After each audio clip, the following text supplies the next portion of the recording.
Você sabe quando é realmente necessário operar o joelho?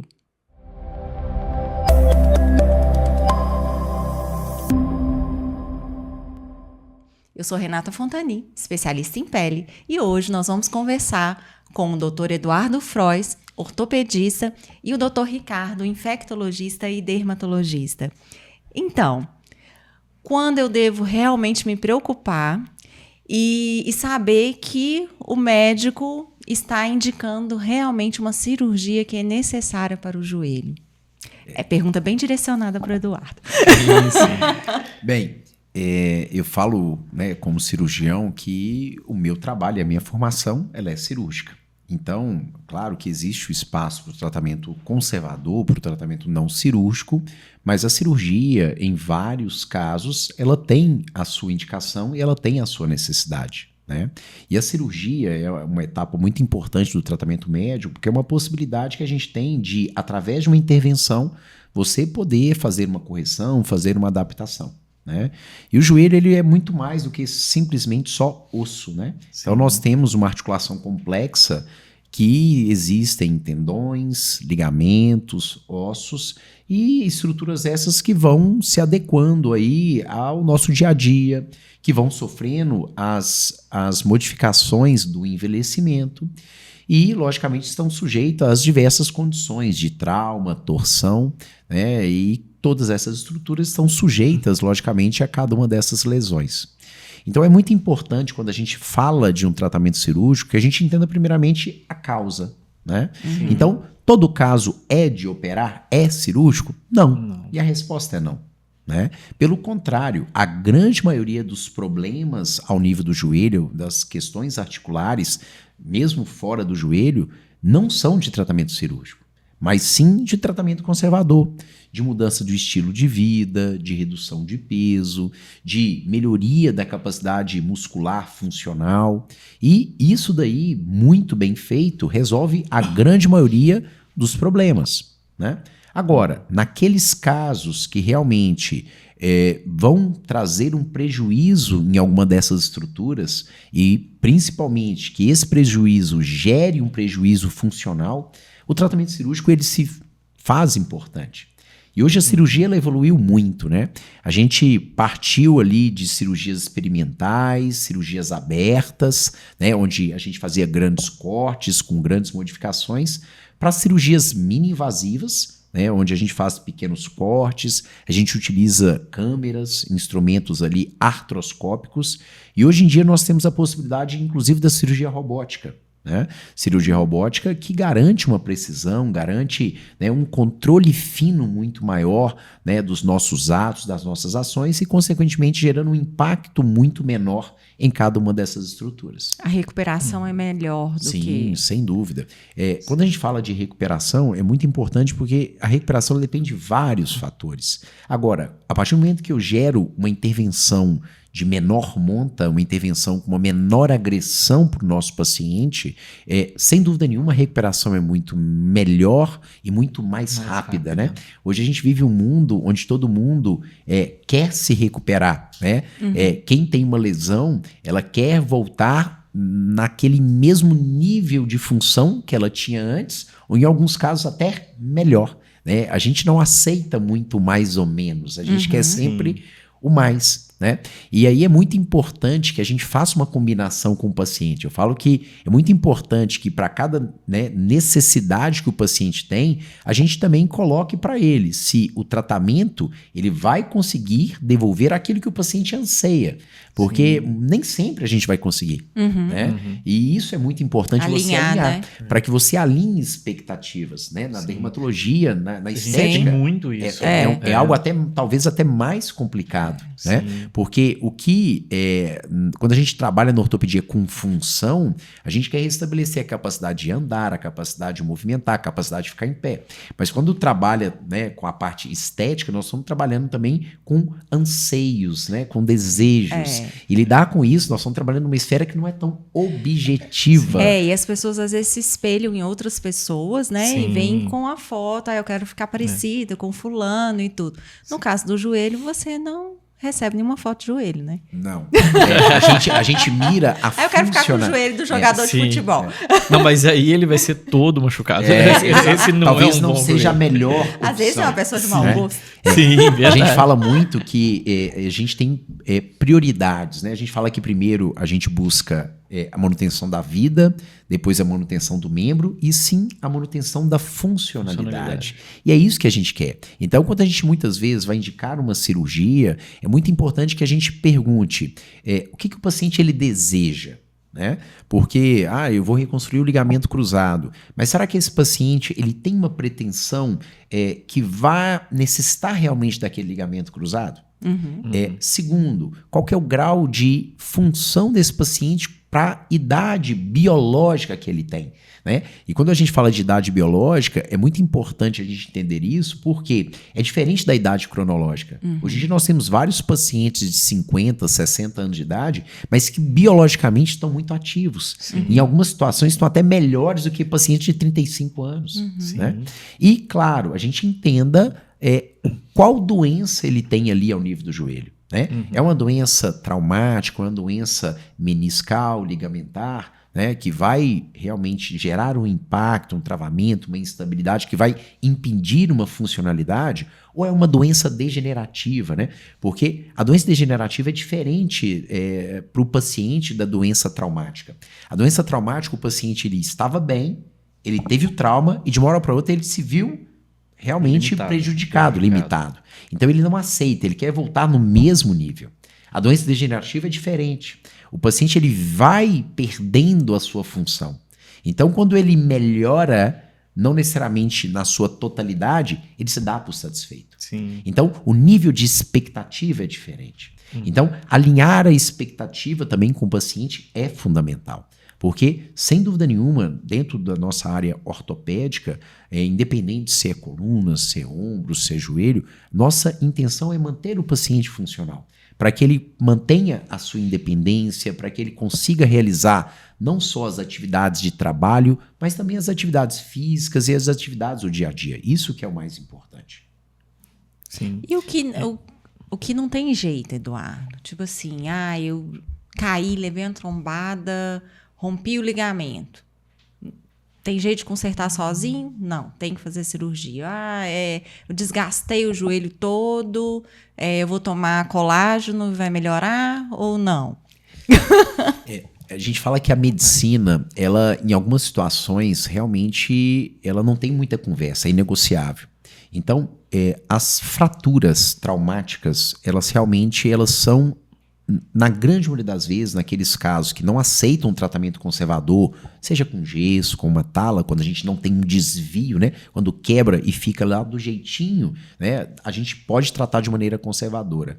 Mas, com exceção das fraturas, tá? Que realmente precisam de um tratamento cirúrgico, as outras lesões, elas podem, talvez, não precisar de um tratamento cirúrgico. Sim. Tá? Então, assim, uma lesão ligamentar, uma lesão de menisco, eu posso não operar? Pode. Tá? Mas isso vai muito à necessidade do paciente e o tanto que aquilo está gerando de impacto. Existem pessoas, por exemplo, que machucam o ligamento cruzado, né, que é muito comum no atleta, que o joelho não vai se deslocar. Sim. Isso vai acontecer em todo mundo? Não. Vai depender da capacidade muscular, vai depender do histórico que aquele paciente carrega do ponto de vista funcional. E da mesma forma essas outras lesões, da mesma forma a doença degenerativa. Eu já tive pacientes que têm joelhos muito ruins, que precisariam sim de uma artroplastia, de uma prótese, mas que o paciente fala, olha, o meu medo de realizar a cirurgia é maior do que a própria doença, então eu prefiro ficar limitado. Agora, isso é uma decisão do paciente. Então eu falo que, ao contrário de uma doença do coração, que muitas vezes o médico fala, olha, você tem que operar amanhã, porque senão você tem risco de morte. Sim. Né? As doenças ortopédicas, elas não matam na maioria das vezes, mas elas trazem uma limitação funcional. Elas têm uma morbidade grande, Exatamente. Né? E isso que você falou é importante da questão da expectativa. Porque você falando isso da própria prótese, eu vejo muito assim, É claro que o melhor é manter a funcionalidade, mas dependendo da idade do paciente e da complicação, às vezes a não mobilidade já me tira a dor e já é uma opção, né? O paciente ele preferia uma artrodese, por exemplo, que é uma cirurgia menor, né, digamos assim, ou ele já teve múltiplas complicações com prótese, que é onde a gente vê mais fazendo, mas só de tirar a dor ele ainda acha melhor do que a grande mobilidade. Isso que você falou é muito importante. E o mais importante que eu acho, né, e que a gente já falou muitas vezes aqui, né, Renata, é ter uma boa avaliação médica, é ter um bom diagnóstico. Olha, qual é a lesão de joelho que eu tenho? Né? É uma lesão trauma? Trauma é fácil porque geralmente você sabe o que aconteceu. 880. Foi um impacto, foi uma trombada no futebol, foi uma queda de bicicleta. E os critérios são muito práticos, são muito objetivos. Muito objetivo. Olha, existe desvio? Ok, o tratamento é cirúrgico. Não houve desvio? O tratamento é conservador e pronto, acabou. Agora, nessas outras situações, a gente percebe que ter um diagnóstico correto é essencial. Né? A lesão é de ligamento. Ah, não, a lesão é menisco. Ah, não, a lesão é óssea. Ah, não, é um desgaste de uma osteoartrite, por exemplo.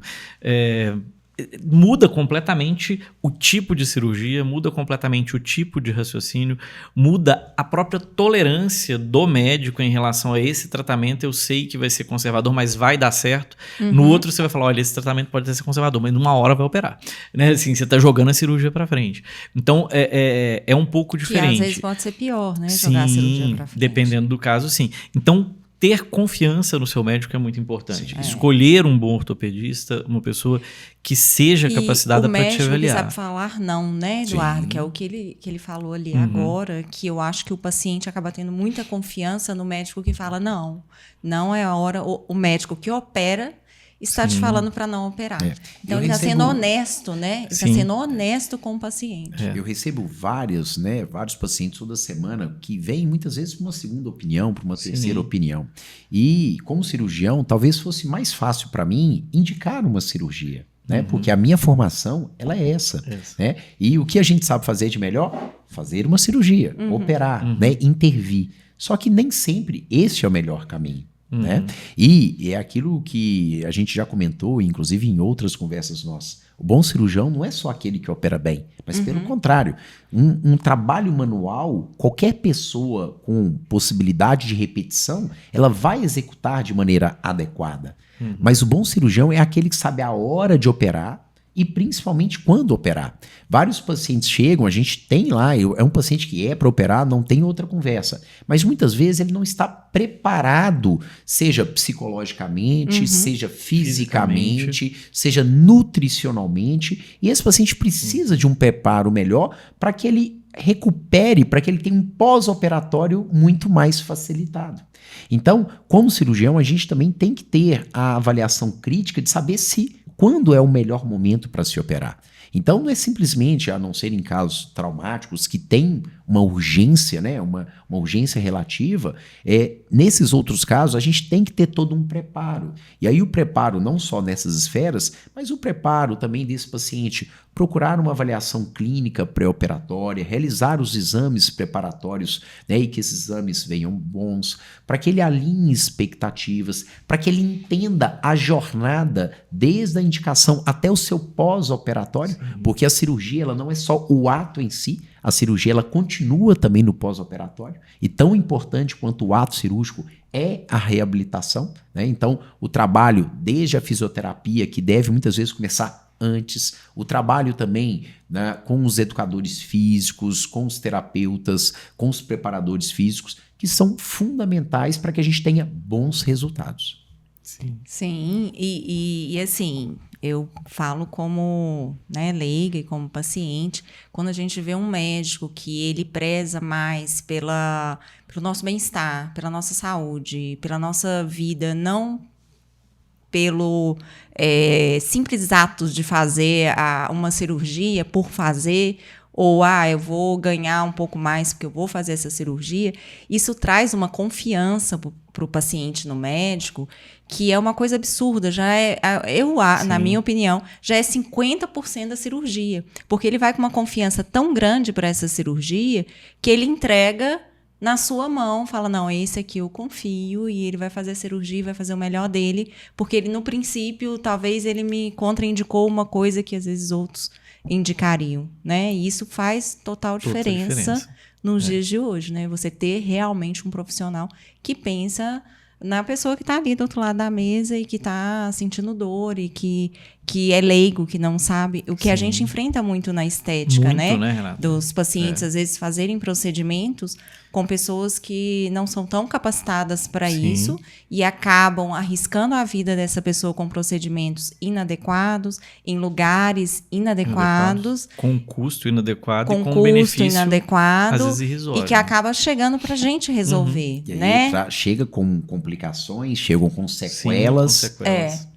E muitas vezes não precisava daquilo, né? Sim. E às vezes com um custo altíssimo, Sim. né? E quem que acaba às vezes resolvendo não vai é a gente. resolver nada daquilo que era a queixa inicial do paciente. Sim, eu já vi muito paciente Muito, chegar reclamando de uma coisa e a pessoa fazer o rosto todo menos resolver aquilo que era a queixa da pessoa. Por isso que procurar profissionais, né, com referência é muito importante. Éticos, né? Que tenham, logicamente, integridade, que tenham boas formações. Hoje em dia nós temos aí, não as mídias digitais, mas a gente tem os próprios sites das entidades de classe que a gente consegue consultar, avaliar a capacitação desse paciente, desse profissional, desse médico. Nós temos aí também outras bases de dados que vão chancelar aquele profissional que realmente você vai estar procurando para poder avaliar. Então é muito importante que você não simplesmente guie, né, para um rostinho bonito,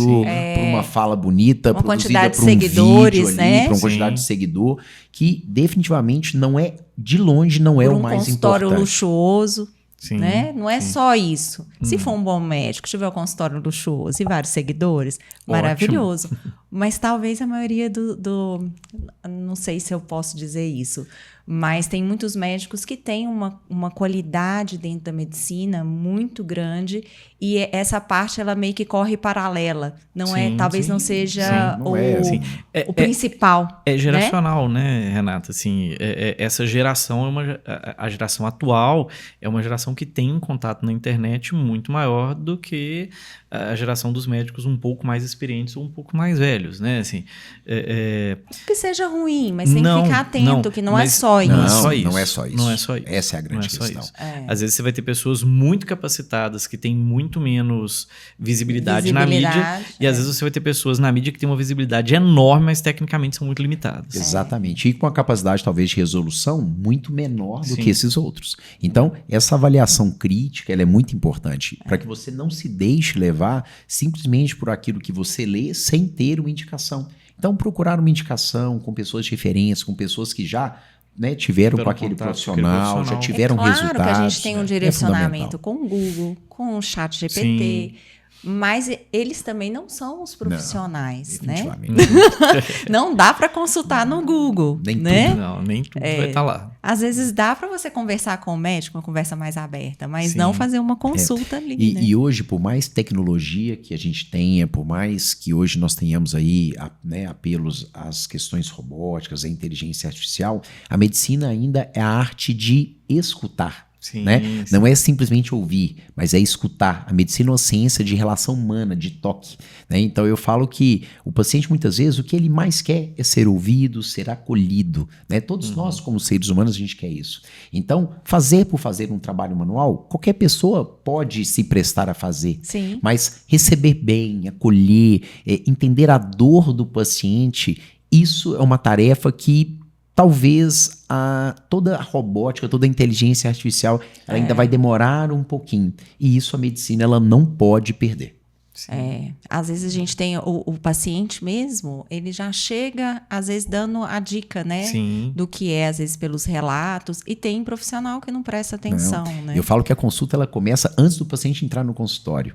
Então, até o jeito dele caminhar, o jeito dele se comportar no corredor, a gente, logicamente, que já está há um tempo na caminhada, a gente já sabe. Então, o jeito dele levantar da cadeira, o jeito dele caminhar, é a mesma coisa quando a pessoa leva um carro lá no mecânico, né? Na hora que chega ali, ele já escuta, ele já sabe. Então, a gente já bate o olho, você que é dermatologista, você já olha a pessoa enxergando ali na pele. Eu já olho buscando coisas ortopédicas. Então, a gente já tem uma visão ali de raio-x para poder, logicamente, conduzir. Mas não é só isso. Um professor meu falava que se o paciente chega no seu consultório, se com 2 minutos de conversa você não sabe o que ele tem, você pode esquecer que nem com 20, com 30 minutos você vai saber. Né? Porque o resto, medicina é encantamento, medicina é relação, medicina é toque. E é justamente isso que a gente não pode, mesmo a gente sendo cirurgião, né? Porque é algo muito prático. Porque fazer por fazer, qualquer um vai fazer.